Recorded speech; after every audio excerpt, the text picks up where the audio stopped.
بسم اللہ الرحمن الرحیم۔ ناظرین کرام، امام زین العابدین رضی اللہ تعالی عنہ آپ کا شمار عظیم تابعین میں سے ہوتا ہے۔ آپ کی ولادت سن 38 ہجری مدینہ المنورہ میں ہوئی۔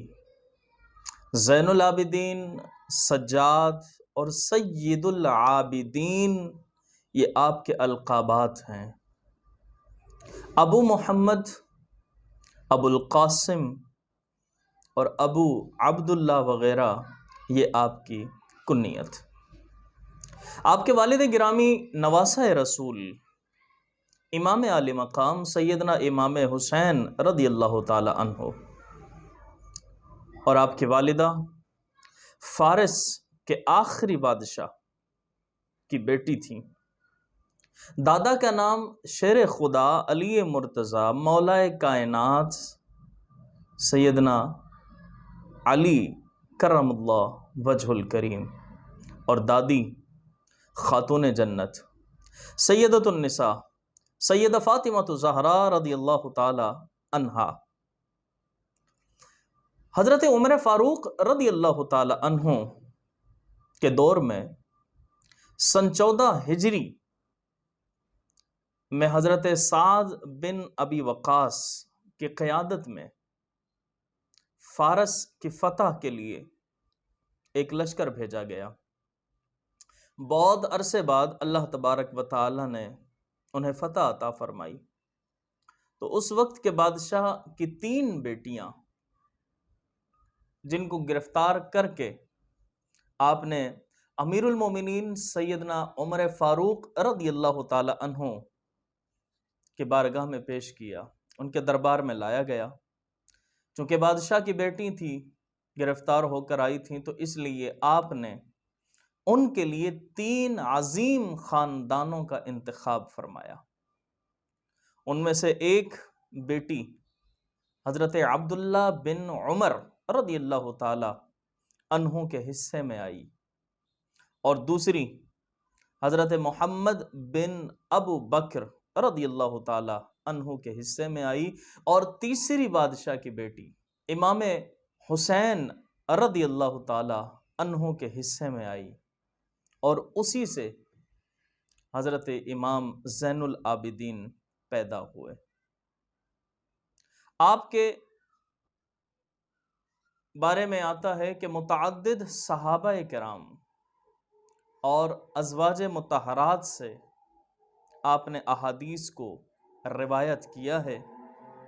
آپ اپنے سر مبارک پر سفید عمامہ سجایا کرتے تھے۔ واقعہ کربلا کے وقت آپ وہاں موجود تھے، اور اس وقت آپ کی عمر مبارک صرف 13 سال تھی۔ آپ نہایت عبادت گزار تھے، بلکہ عبادت گزاروں کے سردار تھے۔ آپ کو اس مرتبے کے بارے میں، آپ کے اس مقام کے بارے میں خود نبی کریم صلی اللہ تعالی علیہ وسلم نے پہلے ہی بتا دیا تھا۔ چنانچہ البدایہ والنہایہ کتاب کے اندر موجود ہے کہ ایک مرتبہ امام حسین رضی اللہ تعالی عنہ رحمت عالم کے پاس تشریف لائے، تو آپ نے انہیں اپنے پاس بلایا، سینے سے لگایا، اور آپ نے انہیں چوما اور اپنے پہلو میں بٹھایا، اور پھر آپ نے فرمایا کہ میرے بیٹے حسین کہ یہاں ایک لڑکا پیدا ہوگا جس کا نام علی ہوگا، اسی لیے آپ کو علی الاوسط بھی کہا جاتا ہے۔ علی ہوگا، قیامت کے دن ایک منادی پکار کر کہے گا، ایک منادی ندا دے کر کہے گا کہ سید العابدین، یہ وہی لقب جو میں پہلے عرض کر چکا، سید العابدین یعنی عبادت گزاروں کے سردار، کھڑے ہو جاؤ۔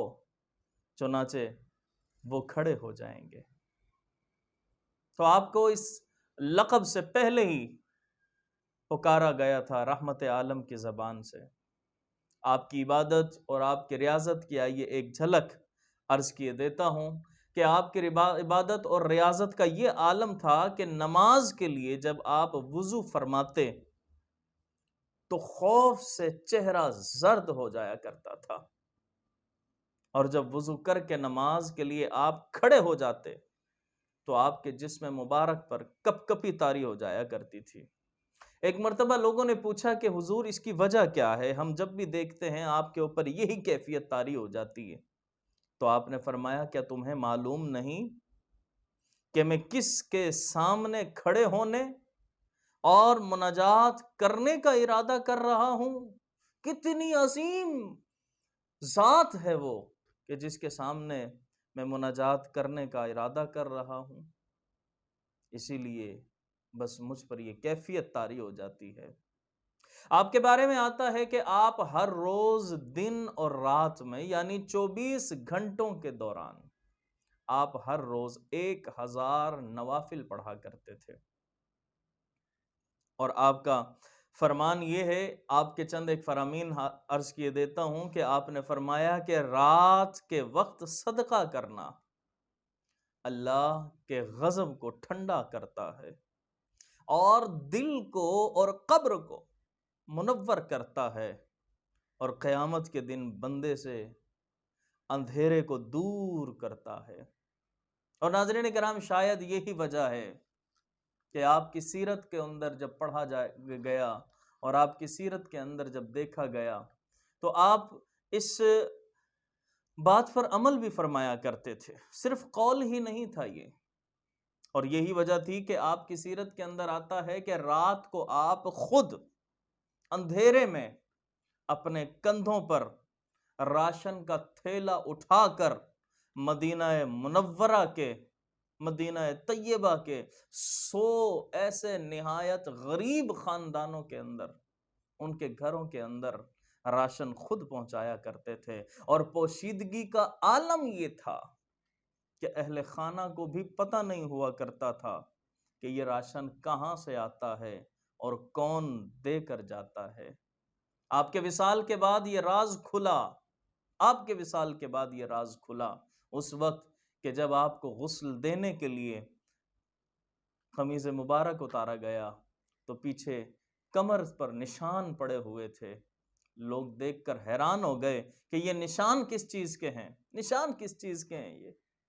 تو ناظرین کرام، جب دیکھا گیا کہ یہ نشان تو ایسی چیز کے معلوم ہوتے ہیں کہ کوئی وزنی چیز اٹھائی جائے بار بار، جس کی وجہ سے اس طرح کے نشان پڑ جاتے ہیں، پھر لوگوں نے کہا کہ رات کے اندھیرے میں مدینہ منورہ میں 100 خاندانوں کی کفالت کرنے والا شاید نامعلوم شخص وہ یہی ہو گئے کہ 100 خاندانوں کی کفالت کیا کرتے تھے، اور یہ کفیل تھا 100 خاندانوں کا۔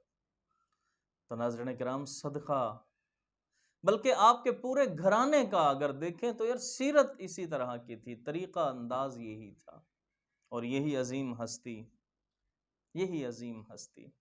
اس دنیا سے سن 94 ہجری 18 محرم الحرام کو رخصت ہو گئی، اور جنت البقیع کے اندر آپ کی تدفین کی گئی۔ اللہ سے دعا کریں خالق کائنات ہمیں ایسی عظیم ہستیوں کے صدقے دنیا اور آخرت میں کامیابی بھی عطا فرمائے، اور ان سے محبت کرنے کی توفیق بھی عطا فرمائے۔